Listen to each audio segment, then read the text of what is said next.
You're on the air with Florenza, your podcast destination for authentic conversations with a twist. So, grab your favorite drink, get comfy, and join me on this unique literary journey. Cheers!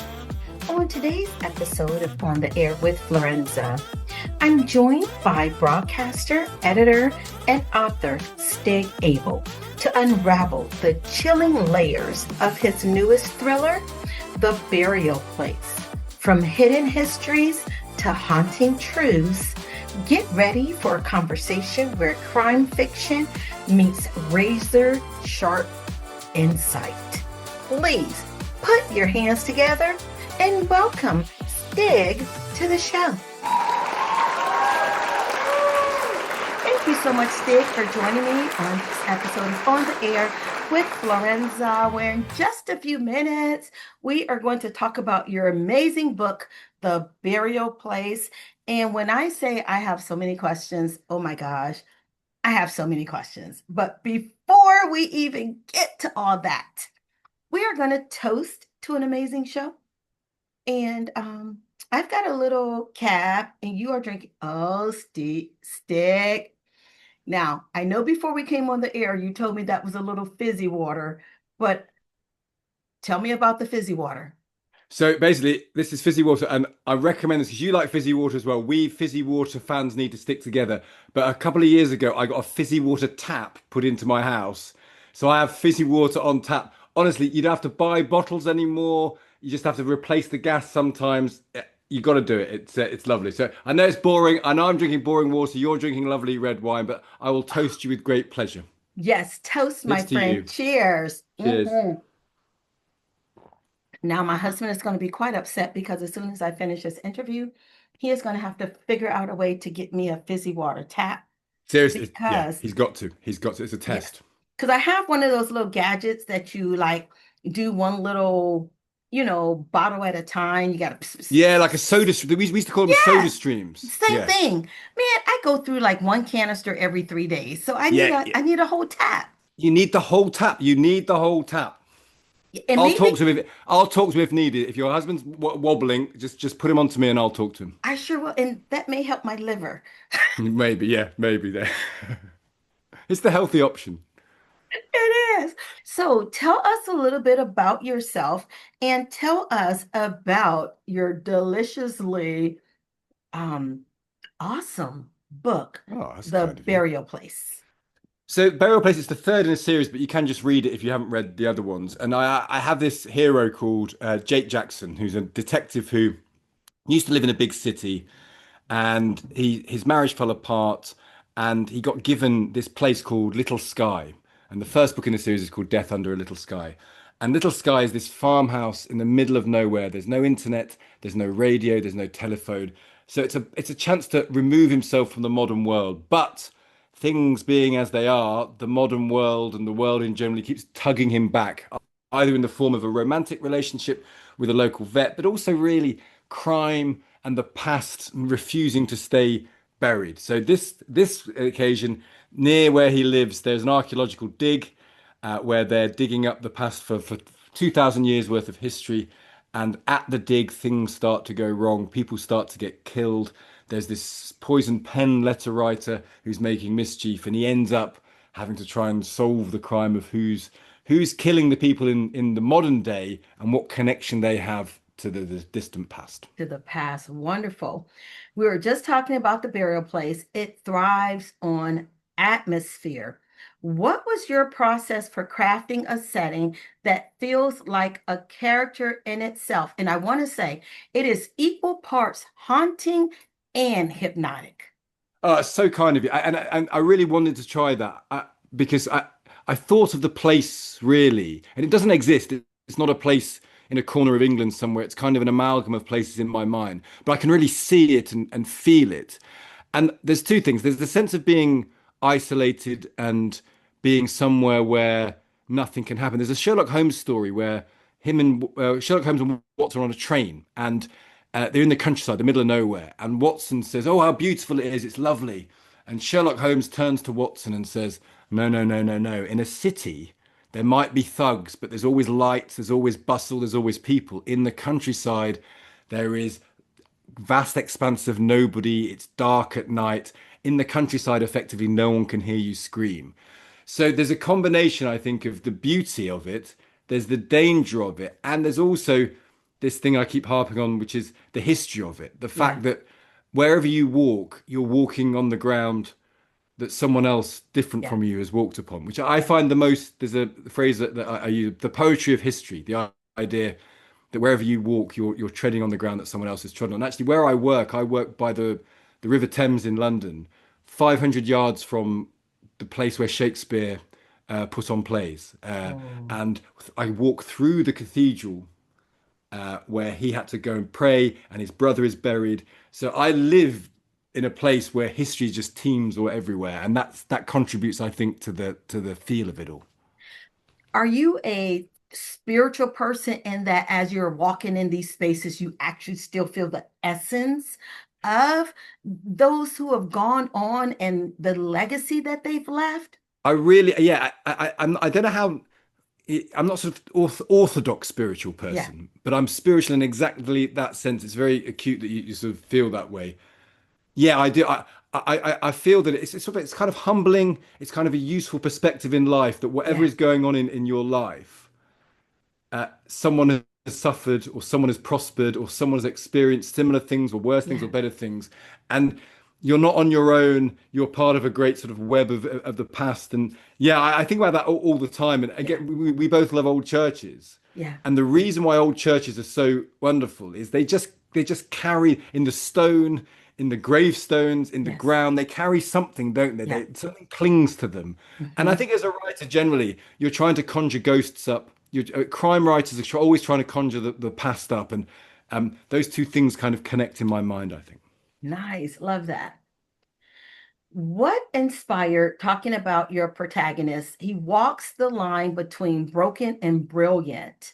What inspires his emotional and psychological complexity? And did he surprise you while writing? Yeah, I mean, the reason I thought of him in the beginning was, I think almost the most important issue for all of us is how much the modern world intrudes on us and how you can't ever Yes. get peace anymore. And someone said something to me, which I think about all the time, which is that today is the slowest day of the rest of your life. The modern world only ever speeds up, which is Mm-hmm. terrifying, and I kind of hate it actually. Mm-hmm. Um, Mm-hmm. and so I think Jake is a sort of figure that has to deal with in his past he was part of this modern world and he gets a chance to renounce it and move Yeah. away from it. But actually, you can never renounce something completely. You can never Right. completely be on your own. And it would be kind of sad, despairing existence if that were the case. So I think what I like about him, he gets to be on his own and he gets to be in this beautiful, isolated place, but he also keeps being pulled back to ordinary life. Yeah. And so he does surprise me because I try and work out with him how much I would want, or people would want to renounce the world, and how much the world is going to be there the whole time. And I can't think we all think about the whole time. I think one of the things that most people have to address now is: do you carry your phone everywhere you go? Do you Mm. share information about yourself? Do you close down apps? What is AI going to mean for all of our jobs? All of those things are just on Yeah. all our minds, aren't they, all the Yeah. time? And I think he gives me a bit of a chance to think about some of those issues. Yeah, I love that. Absolutely. So there's a slow burn quality to the story, like tension simmering under polite village life. How did you balance pace and poetic detail to keep us, the readers, on edge? It's such a great question because I've slightly, I think, left to my own devices, I love detail, the sensations of life, the smells and the tastes, and I think my editors probably want more pace. Yeah. So the compromise we've kind of struck is, of all the books, and this is true for this one, that I like to build pace in the end. So when I read books, I don't know about you, friends, but when I read books, I speed up my reading as I go along, particularly with Yes. crime books, Yeah. that by the end, I'm like, what is going to happen? What is going to happen? Yeah. And so the way I write, I think, is the same thing. The first half is sort of scene setting, which I really enjoy. Mm. And then I kind of myself get caught. And one of the things I have when I'm writing is the last 100 pages, I write really quickly Uh-huh. because I'm kind of want to know what's going to happen myself. Yeah. So I kind of write as I read, but it's a really good question because there is a tension there, and you don't want to be too slow Yeah. burn, but equally, and some writers are, are very keen on gore, and they're very keen on violence, and they're very keen on excitement, and I would never take anything away from them. That's a perfectly great approach in itself. But I think I like to set the scene and then speed up as I go along. Yeah, I love that. And I think that's what drew me in is you're right. I read that way. And so in the beginning, I am slowly reading because I want to experience the settings. Yeah, I want to taste what they're tasting and drink what they're drinking and see and smell and hear what they're hearing until I need to yeah, know something. And yeah, then we're all in that sprint to the end. So yeah. yes, kudos to you. As a journalist and broadcaster, you've told true stories. And we talked a little bit before we came on air that I had a chance to listen to some of your interviews. What freedoms or challenges did friction, The friction of fiction. I know what you mean. right, did fiction offer that nonfiction never could? I think it's such a great question. I think because I do a breakfast show on the radio, so I talk about the news all the time. And in some ways that's depressing. And we Yeah, all know, in America, it's true in America, it's true in the UK. It can get you down a little bit. The good thing about fiction is I think it enables you to explore the issues calmly and slowly. It gives you a chance to idealize a bit yeah, because I get to put Jake in a beautiful situation. I get to make him in love. I get him to have this moment where he thinks about how much we can escape the world. And actually, for most of us, it's impossible to escape the world. yeah, I started writing these books in COVID, where I lived in a house with three children and my lovely wife, but we never left. Like no one yeah, could leave, yeah. and so the world really felt very small. And I do think the modern world, and I think it's a great shame, it's very pressurized. It's very Mhm. fast, as I've said before. And so I think with fiction, you get a chance to explore the issues, but you do get a chance, and this is the joy of fiction. You do get to have a happy ending. Yeah, You do get to have resolution. You do yeah, get to, one of the great Jane Austen used to say about her books that there's the telltale felicity of knowing you're getting to the end. So yes, you know with a book that an end is coming because you can physically see it. yes. Life isn't like that. We don't know No, if it's the best day or the worst day. We don't know if things are going to improve or not. And with a book, you do, and with a crime book particularly, yeah, you know the murder's probably going to be solved, yes. and you know there's something to cling to there. Yes. And I think that's what just keeps drawing us back to them again and again and again, because we have that comfort and that reassurance of knowing we're going to have a beginning, a middle, and an Yeah. end, right? And it's just that resolution, at least for that moment. I've got a question for you, Florenza, because the world is divided into readers and rereaders. I reread all the time. I am a rereader. Oh, you, me too. Yeah. Yes. Some people can't stand it. If they think they've read a book, they'll be like, I'm not doing that again. There's too many books in the world. And I do understand that argument. But Yeah. when I find a series or a character or an Yeah. author that I love, I want to go back to it all the time. Yes. Because you're going to get something the second time that you didn't get the first time. That's It's totally like right. a meal. Like you can enjoy it, but when you eat it again, you're going to taste that spice. You're going to taste that process that you missed the first time because you were gobbling, Yeah, right? yeah, That second time is going to make you slow down. So I yeah. agree. Now, there are some books, however, that after reading, they either get donated or thrown into the pit because they aren't worth reading again. Here's the other question for you, Florenza. Do you finish books if you don't like them? Or do It you just de- say, I'm not going to do it? it depends on how much I don't like it and why I don't like it. Okay. So, and it really, I will press through something that's not my flavor just for the sake of being able to read it and maybe recommend it to someone else. But if it's like not traditionally published and it's poor editing and like Yeah. really poor editing, I'm not going to do it. Like I'm not going to Yeah. eat bad food, so I don't read like poorly written books. That I won't Yeah. do. Yeah, I find actually there's a great freedom that I also find that you can also come back to a book at a different time. Sometimes it's not the Yes. book, sometimes it's you.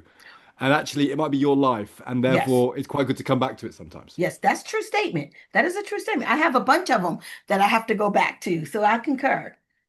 If the burial place had a theme song, what would it be and why? Oh, great question. Well, here's the thing I do with my books. I put at the back of them a music list because what I do is when I'm listening to the books, The playlist. a playlist. Yes. So this one, uh, Jake discovers a well, he listens to music. My character listens to music, and he Uh-huh. sometimes listens to the same music as me. So I like to enable it. This book is the theme music is quite eerie nighttime classical music, Uh-huh. and some of the books at the back are very Like, beautiful, sort of monastic music. They're sort of yes. slightly odd cello pieces. So that's the Yes. theme tune. So if people get the book, do look at the playlist. I've put it on Spotify as well, actually, so people can listen to it as they go along. So there's actually a theme tune to the book at the back of it. Nice. Love that. I notice elements of legacy, guilt, and redemption, almost like an archaeological dig into the human soul. Were you consciously exploring moral decay alongside physical decay as you crafted the story? Yeah, and there are a couple of other things in it. Yeah, it's about belonging, I think, Yeah. as well. It's about whether you belong to the land or not. And there's a little bit about races in it as well. And I'm cautious because I'm a white British guy. I don't want to set myself up in any way as a voice on race. But my mother-in-law is Caribbean, and she tells me stories about Yeah. being a young girl in Britain in the 60s, and part of the book is actually about who belongs to the land and who doesn't belong to the land and the rights and wrongs of how that's argued. So I think the moral sense of belonging is actually really, really important. And Yeah. that might be social, it might be racial, it might be based on all sorts of things. But there is something in that that I was very interested in. Going back to a space that we were in earlier in reference to spirituality and such, do you or what are your thoughts with individuals who may not even know their heritage, but may find themselves on land that they connect with only to later to discover that they do have some actual connection to that land? Yeah, I think I think our brains are wonderful things that we don't use very much of. Mhm, So mhm. I think we're only actively using a small percentage of our Yeah, brain. So I think people feel more than they think, yeah, and they feel a greater amount than they're truly aware of. So I think you find it with people. I find it with you when we just met. You know straight away whether you're going to like someone or not, yeah, I think. yeah, Now, that's not based on anything other than I assume my brain is able to understand things that I can't quite put into words. yeah, And I think that happens with people. I think often when you move house, you will find yourself in the house you feel you should be in. yeah, Or why do I like this view? Or why do I like this old building yeah. or this old book? And some of it will be just in the moment, but there'll be things that your brain is feeling that you're not conscious of. And I think that power of the subconscious is really, really important. And that can be true of the land, I think, exactly right. Yeah. The first time we were in Germany, my husband served in the military 31 years, and Oh, did he? in order to marry me, he had to agree to take me to Germany as our first place, and he did. We eventually spent 12 years there, but the first Did time that we you? were, yeah, Where in Germany? we were in the Ansbach area, in the Frankfurt area, but we traveled Okay. all over. We traveled extensively while we were there. But the first time my feet hit the tarmac, I felt my soul say, "Welcome home." And it was a Really? crazy, overwhelming sense of connecting to something that was so foreign to me. Yeah. And I damn near had to be tranquilized to leave. I did not want to leave. Really? It's Yes, such an at interesting all. country, Germany. Did you It find is. it? Yeah, did you find it be a nice place to live? Yes, I would go there any minute of any day forever. Now, it prompted me, though, to do a DNA test because I felt that connected. Although I was able to trace my family's travel from the UK, as we discussed earlier, 24%, trace them to Germany to some of the very cities that I visited. Really? Yes, now that was freaky Yeah. to, to have that connection. So that was It's really also a cool. nice thought, that in a world where everyone's so angry the whole time and everyone is so tribal, actually the notion that really, when you get right down to it, we're all a scrappy mixture of here and there, and you know, Everywhere. yeah. And if you live in England, if you're English like I am, some of my family come from Scotland, which is in the north, Yes. but some will have come. I mean, England was conquered at various points by people from Europe. The French Yeah. came over at Yeah. 1066. The Germans, Yeah. the Proto-Germans, came over before that. So we all, the Scandinavians, the Vikings came over. So the idea that people get very precious about blood, that there's only one line and all of that, it's nonsense. We're all bits and bobs of everywhere, aren't We're we? all bits and bobs. I love that. All bits and bobs. Sorry, that's a very English phrase for you there. Yeah. It fit. It fit. There's something deeply English about the novel, weather, understatement, repressed emotions. We were just talking Mm. about all those things. How intentional was that cultural texture, and how do you think it shapes the readers, our experiences? Yeah, I mean, I think it is probably quite English, quite British, because it's about the countryside where I live. I'm really interested in what Americans think of it. These books have gone, they do quite well in Canada, they do quite well in Australia and New Zealand and other places. But I'm interested in what Americans, because it is very English. But I suppose I would say the bits of England that I'm interested in are, like I said, it's a small country chock full of history, and that definitely has informed what I write. But I hope when Americans read, you have to tell me that there are some. I love reading American novels because they're a little bit exotic. Yes. Because if I read a book set in LA, then it's not my experience, and I love being taken out of myself. I Yes. love being having experience. So I hope that people will, if from America, will feel like it's a holiday to England. But I also hope that there are universal things that mean it's still interesting, even though the setting is a bit foreign. Yeah, I love that. And I love anytime that I pick up a book and it it morphs me into an entirely different place Yeah. than what I'm familiar with. So Have you ever read the Philip Kerr crime series set in Germany in the 40s and 50s? So no. he's dead now, Philip Kerr, very sadly, but he wrote these crime books, and they're set in. About a private detective who begins in Hitler's Germany and then has to survive through that and the Cold War. But have a look for them if you're interested. Philip Kerr. The I first three are will. called the Berlin Noir trilogy. But that, for someone who lived in Germany, they're brilliant. They're brilliant evocations of sort of 40s and 50s, 30s, 40s and 50s Germany. Yeah. Oh, that would be great. And I actually had an opportunity to visit Berlin before the wall came down, both East and West, Did and you? have a Amazing. crazy story about being on the East Side as I can young imagine. Blacks with a child. And we were very adventurous. And my husband and I decided that we were just going to go. Well, we didn't think too much about it. I mean, hell, we're Blacks from Cleveland, Ohio, Yeah. right? Of course, we're going to the East Side. Yeah. Why wouldn't we? And my older daughter, Jessica, to this day is still, but as a baby, she was otherworldly beautiful, absolutely beautiful. People would stop, cars would stop, but she created such a scene on the east side that the police came and made us Really. leave the country because people were coming out of their homes to touch her and feel her hair and touch Really. her skin. I guess they had never seen a black baby. And so they were No. like, you guys have to go. So Did you now feel did you feel scared, or was it not scary? I think I was overwhelmed, but in a sense that, of course, you think my baby's beautiful. Yeah, yeah, yeah, She yeah. She is, yeah.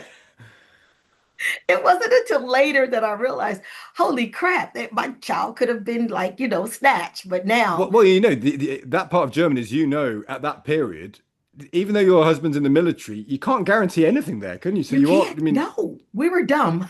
yeah, no, no, brave. Let's call it intrepid. Intrepid. Tomatoes, tomatoes. It Yeah, was yeah. dumb. Love it. Okay, let's say your detective gets one more case. No spoilers, but where do you see him going emotionally or geographically in a potential next sequel? So I've already written the next one, and I've actually even written the first draft of the one after that. Well, now, can you So tell us a the little bit yeah, so as the I next sip? yeah, the next one is going to be is called A Twist in the River, and this one is about women who go missing and are discovered in the river, which runs through Little Sky, and that one's going to be about masculinity and the issues of again a bit of how people present themselves to the world. The fifth one is going to have as a big part of it a old Victorian case. So he's not going to go back in time literally, but someone is going to have to ask him to solve a crime that took place in their family history in 1858. Ooh, So the next one is quite serial killery and about masculinity, and the one after that is quite Victorian history. So that's where this is going. ooh. How much of yourself is Jake? He's a bit idealized version. I mean, and like I would, if you drop me in the middle of nowhere, if you drop me in the middle of Ohio, I wouldn't be able to build my own house. Or he builds a sauna at one point, and he's quite good with his hands, and I'm useless. I'm a useless man. Hey, So you it's craft better. stories, my love. Yeah. You are Well, perfectly bless you for brilliant with that. your hands. There's a bit of me in him. There's a bit of who I'd like to be in him. I also just think that there's a he's just this figure that it helps me think about the modern world. So Yeah, he's a kind of a figure through whom I can think, I think. nice. Where are the listeners able to follow you and to engage with you? So I love hearing from readers. So even people who don't like the book. But I love when people get in touch to say they've read it. I once had a letter from a woman in an 86-year-old woman in Canada, the north of Canada, and she just put my name and the radio station where I worked, and it managed to get to me. And she told me about being in this very old woman in Canada who reads crime books and what she liked about the books. So you don't have to write letters to me. I'm on two places probably. I am on X, but I don't like X Uh, really. uh, Not it's mean and it's kind of filthy now, particularly post Musk. But I am there at Stig Abell. But I'm on Instagram, which is a nicer where I'm at the Stig Abell. And any time anyone wants to talk books, they can drop me a message. I love talking books with anyone. nice. Now, we've been talking about the book, but just like for 2 seconds, I would like to get personal. Tell us a little bit about the name Stig and how you came to have that as your name. So my birth name is Stephen, and the reason I was called Stephen was my dad is a Stephen, and when my mum was pregnant, they told her that I might not be born alive. They told her I had this condition called spina bifida, where my brain and spine hadn't connected, and they recommended actually that I was terminated, that I wouldn't live, and they decided to keep me, but they thought I wasn't going to be born alive or live very, very long, and so they hadn't thought of any names. And so, for quite beautiful reasons, they kept me, and then I was born, and I was all right.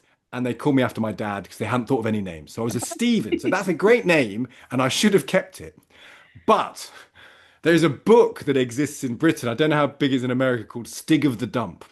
It's a children's book, and it's about a Neanderthal who wakes up in a quarry in the modern era. So he's like a 10,000-year-old boy, and he magically wakes up. It's a children's book, and the character is called Stig, and he's this hairy, scruffy mess. And you can see me now, Florenza. I've been a hairy, scruffy mess my entire life. So my brother started calling me Stig Stig? from when I was 5, and then It's my parents still call me Stephen, but they're the only two people alive in the world who call me Stephen. Everyone else calls me Stig. So there's two good stories, but the name that exists for me now is based on a hairy, scruffy Neanderthal. Let's tap back to that DNA I was telling you about. I am actually 2% Neanderthal. Well, I think we all are. I think we all are, and there's nothing wrong with that. Love it. Love it. Oh my gosh, this was amazing. We've come to the part of our show that I call last call, one for the road, you name it, a reason to drink your fizzy water, my wine. Lovely Mm, fizzy water. Cheers. I am going to get me a fizzy water tap though. Okay. So these are some quick questions, and I have maybe three or four for you. The Okay. first ones are under the category of would you rather. Mm. Would you rather write in absolute silence or with the ominous background music you are known for? Ominous background music. In fact, I kind of think in a sort of Pavlovian thing, the music helps me write. So I prefer the music to the silence. Yeah, I love that. Would you rather be the detective or the red herring? Detective. I like so. No, I've got main character syndrome. As you should, sir. As you should. Be the main character of your own story. Well, that's true. We all should, shouldn't we, really? Yes. Would you rather spend the night in an ancient crypt or an abandoned asylum? Ancient crypt. Ancient crypt. Really? Yeah, I love ancient. I love old buildings. And in fact, in one of the later stories, there is an ancient asylum that features in it. And I'm slightly frightened of ancient asylums. See, I would want to go where the crazies were, just Would for you? Would you really? yes. Yeah. Yeah. You're intrepid, though. We've already established that. Yes. Okay, and I have two true or false for you. True or false, and I will guess what I think it is, and you tell me if I'm right. You've based a character in the burial place on someone you know. Oof. I'm going to say true, but I think it's false. It's true. The love interest has a something of a resemblance to my wife, Livia? Livia. Yeah. Oh, now does your wife know this? She does. Okay. So here's the thing. The way I started writing this is that I have a little child, two older ones and a little one. And when I'm writing, I write about 1,500 words a day, and then my wife reads them in the bath while I watch a TV program with my daughter and comb her hair. So our ritual is at 7 o'clock every night. I sit with my little one, and my wife reads whatever I've written. So she knows everything that's happening in the story because she reads it in 1,500 word bursts. So she knows absolutely everything about it. Oh, that is beautiful. I love that. Oh, little Yeah. creative love making going on Nothing over wrong with there. that. Nothing wrong with Yes. that. Okay, in our last one, under true or false, you have a go-to writing outfit that has seen better days. I'm gonna say, damn it. Okay, I'm gonna say true. All of my clothes have seen better days, so that bit's true. But I don't have a specific one. I look like as we've established, I look like a sack of potatoes. So the problem is, I wear very comfortable clothes, but not specifically for writing. All of my clothes look like that. Listen, that's the joy of being masculine in this world. You can Do you walk like, think? I think you look amazing because I'm like, is that a designer t-shirt or is that like No. a happenstance? But Yeah. it looks like it costs thousands of dollars. So you know what, my friend, roll with it. The thing is, there's probably something true in that it's easier to be a man and get away with it, I Yes, think. And that's not fair. I think that men can get away with scruffing up and yes. women would be criticized wrongly for it. So yeah, if it's one of the benefits of the patriarchy, I will cling to that. But you know what? We let you because we're attracted to that look, just so Yeah, you know. you like a bit of rough. Are you saying you like a bit of rough, Florenza? Yeah. Hello, yes, my friend. You're married to a soldier. You like a strong man. But he's more put together-ish. He's not Is he? tailored No. because he was a boots on the ground kind of guy. So he's Yeah. not that tailored business look, but he doesn't have like that really super scruffy edge either. So Is he still fit? Is he still strong? strong but not fit. That's all right. He's farm strong. That's okay. He's love that. Thank you so much, Stig. This was so much fun. Oh, it's been a joy speaking to you, Florenza. You're a great woman. Thank you for having me. Thank you. And this wraps up another episode of On the Air with Florenza. You may follow me on all social media platforms under Florenza Lee or via my website at florenza.org. Until next time, cheers.